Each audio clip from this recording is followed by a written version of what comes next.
You've picked, though, probably one of the hardest times in my memory of the sport anyway to build a team. Like, brands are struggling, marketing budgets are low. We've had the shift towards Warner Brothers, and we can talk a bit about that. Like, people would definitely say they're making it harder for privateers. I'm keen to get your thoughts on that, right? You're definitely coming in at a challenging time for many reasons. Yeah, definitely. And, you know, nearly every day we're seeing another bike brand either file for bankruptcy or, you know, and it's hard. Like, I've come from 25 years of business, so I know how hard it is. Yeah. And it's the worst decision you ever have to make in your life. You know, I've had to put one of my businesses early on into bankruptcy, and that was 3 to 4 years of hell because you can't get loans, you can't do anything, you know. But going back to it, I think we're hopefully at the bottom end of it. I really do. I hope so. For everyone, because even for Chris, for Warner's, like, I know what his vision is. And to me, as a business person, I'd be sitting there going, oh, this is not really the way that we're writing into the history books as, you know, having brands falling over and stuff like that. Yeah. Touching on, you know, is it cutting off the privateers? There's a lot of belief of that. I'm a strong believer that it's not. I think we've all got to sit back and realise this is still the top end of the sport. It's the same as rallying. You know, I can't go to the WRC unless I've proven myself, you know.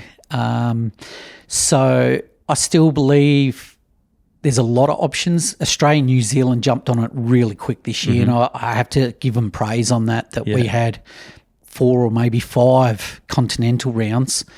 You know, so each continental round, if you're, you know, in those higher places, you get a wild card. Yeah. So there's an entry in straight away. Yeah, I saw Baxter on the lift the other day, and he was saying that's how he's racing Leger in this coming week because of that, yeah. And that's sort of with what we sat down and worked out our plan to get to this year was, okay, the first was let's go and get wild cards for everyone, which we did. Yeah.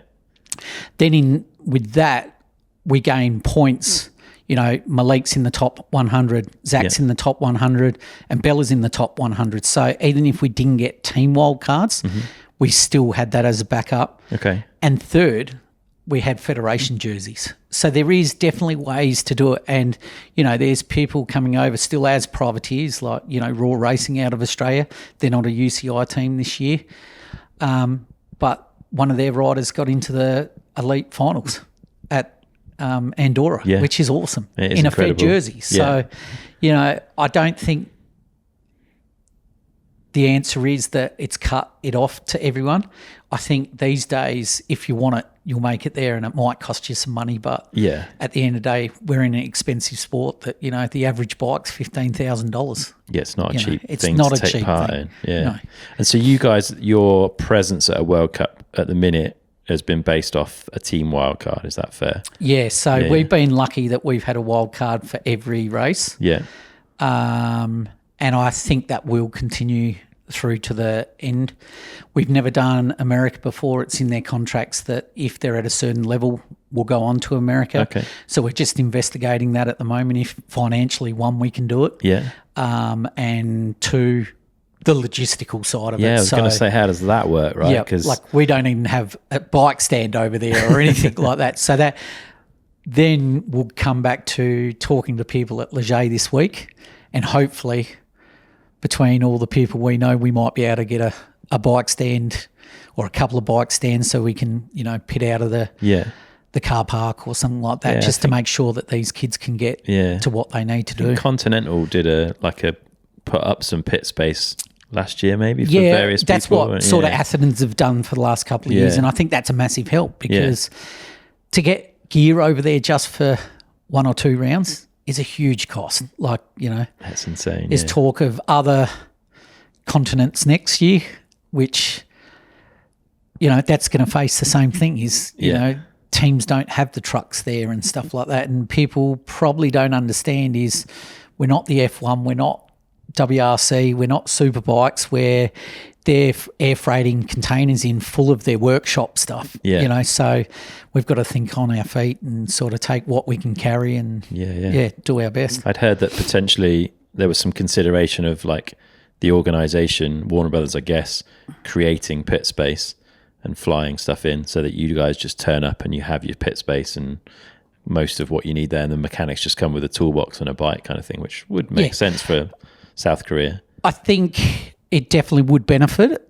I don't know what the look of it would look like, you know, all being in white tents. You know, at the end of the day, we want the teams to stand out. We want fans to follow the brands and stuff like that, where, you know, having a white tent, I'm sure we can dress it up somehow. Like, you know, it's a bit like a Formula One pit area where they have the banners across the top. You know, that's something I guess will be looked at down the track. I'm sure Chris is already over that, because it is about the look for Chris, and I think it's good because we've definitely brought some professionalism to the sport. Nothing against Red Bull. You know, a fresh change is a good change. Not saying it's gone the way everyone wanted it, but the on-site look I think is a step up with all the screens and things that they have for sure.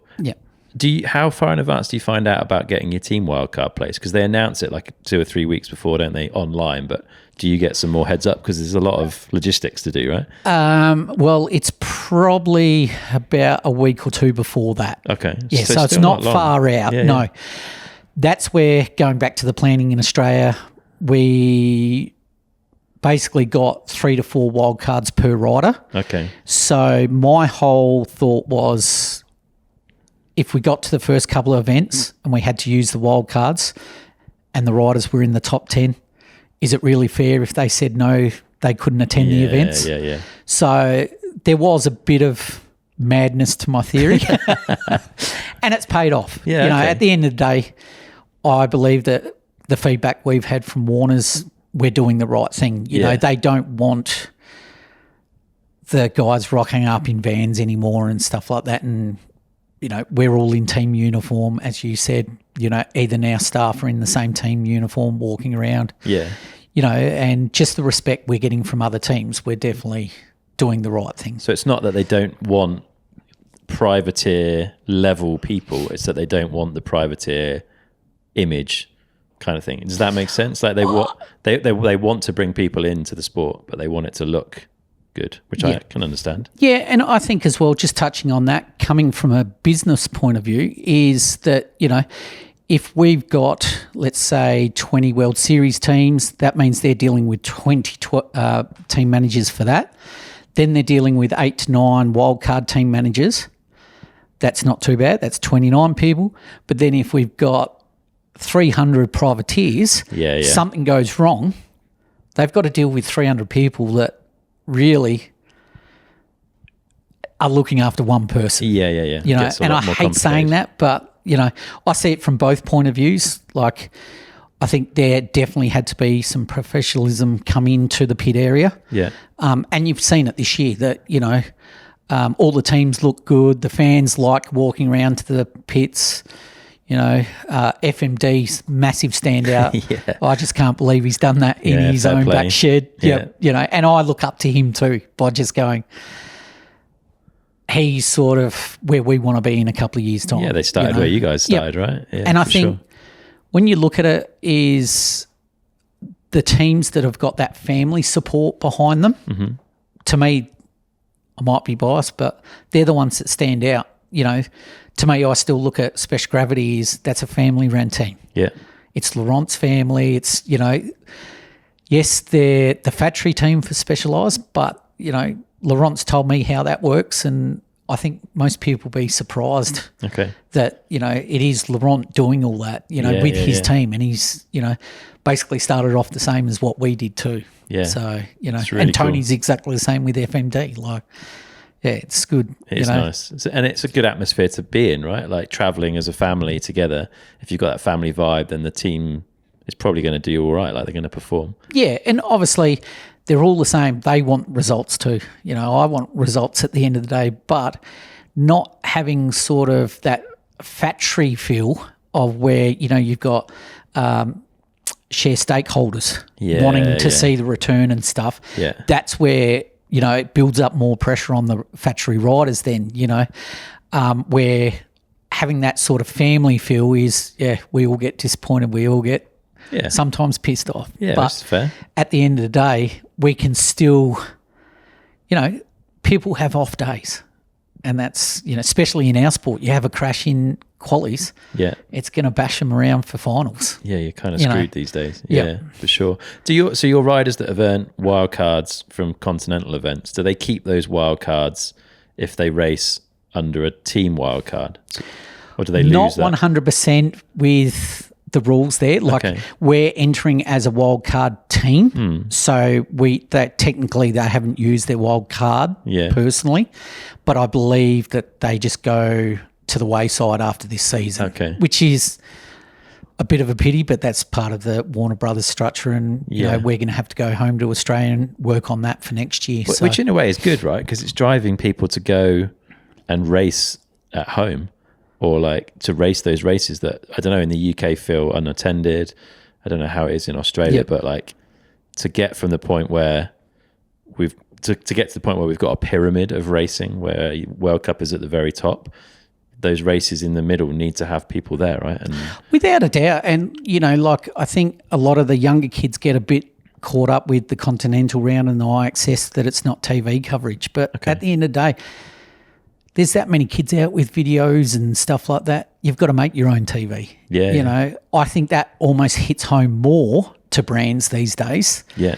You know, that if you've got a mate who can film a bit and you put a bit of an edit together of your weekend and be positive about it, that's what brands want to see. You know, as long as they can use it on their platform, you know, that's one thing I always say to my son is the music's the biggest point of videos these days. And, you know, some of them come back, oh, the brands haven't reposted my video. Well, look at the music, you know, it's got swearing and stuff in it, and brands can't do that. So that's a big thing.